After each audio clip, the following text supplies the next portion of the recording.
Hello, everybody, and welcome to another Mardi Gras installment of Four Decisions Pairing. For those of you that are new here, I'm Brandon. I'm Mary. And what do we have up here today, Mary? Well, today we have the JT Meleck. This is the high proof. Okay, the high proof. So we're going to tap into this today, and we're going to see what it's going to pair well with. All right. Yes, this is the high proof small batch coming in at 118 proof.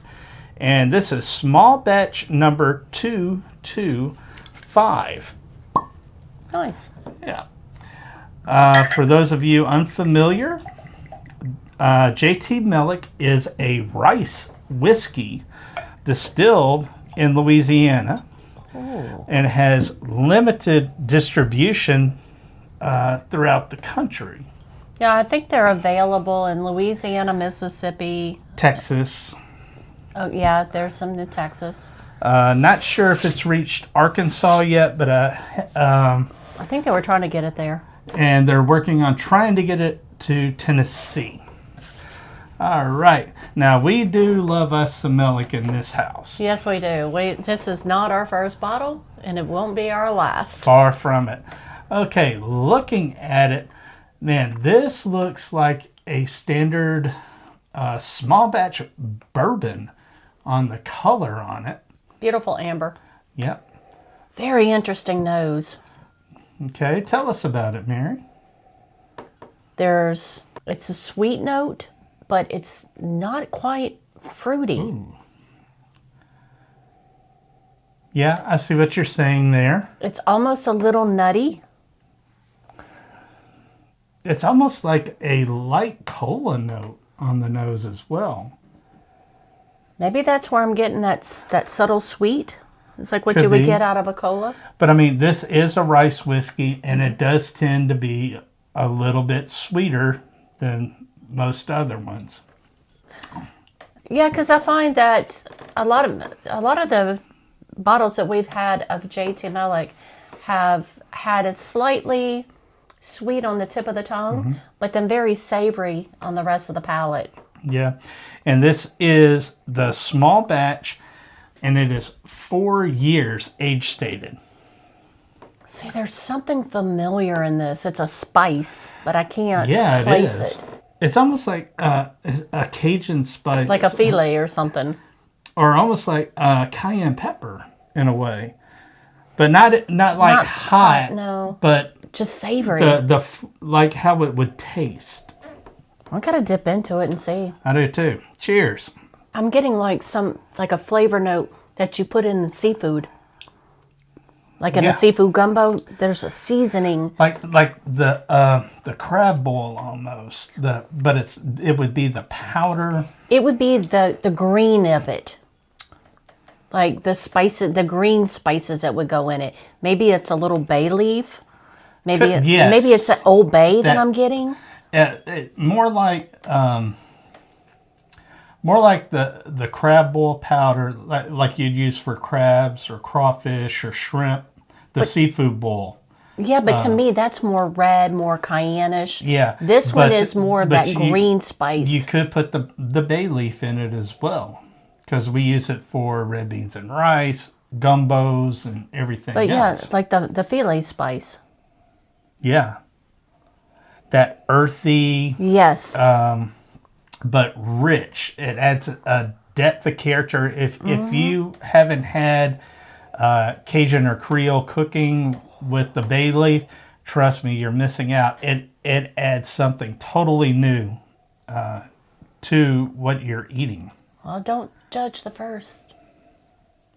But after the first sip on the nose, definitely brighter, fruitier, sweeter.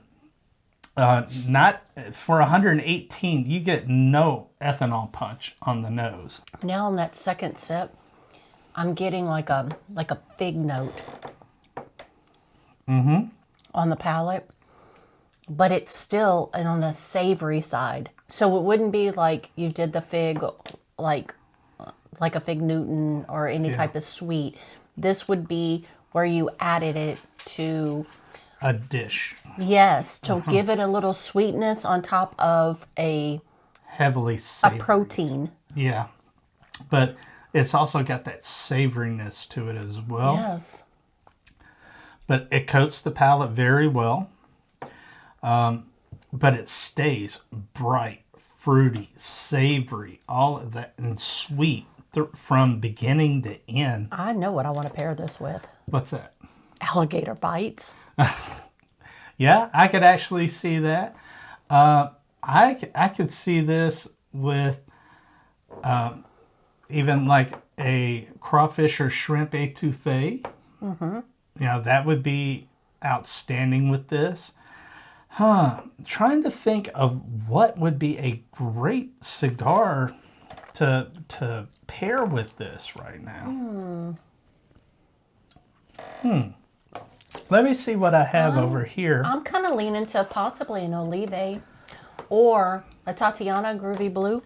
Yeah, that could be nice. Because the Olives are a little bit on the vanilla side, if you will. So it kind of has a savory. Because most of my cigars are sweet, so I only have a few that are a little bit more on the savory side, and that would definitely pair well with savory. Yeah, I'm thinking this Undercrown Maduro right here. It's got some of those earthy tones, slightly sweet, Let's see.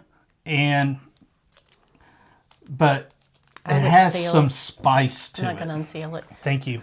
I thought maybe it was just a flap over. No. And the size that I prefer on that one is the Corona size. I think that would pair extremely well with this pour. My Olives are gone. It's an empty tin. Oh my gosh. Well, it sounds like we have to go to our local tobacconist. And these are Mary side. Like, here's one of my Buffalo Trace. That's my size. All right. Let us know in the comments down below. Have you had the JT Meleck small batch high proof, and what your thoughts were? And what did you think of our tasting and pairing notes this evening? And we also invite you, if you haven't already, hit that subscribe button down below and come join our community. We have a lot of fun, and we got some great things coming up for 2026. Yeah, we also do live streams, and we have a lot of fun on those. And we have a free Discord channel as well. All right. Well, Mary, I think that'll do it for us today. Remember, we just have this one life to live. So make it about family, good friends, and great whiskey. Until next time, my friends, cheers. Cheers.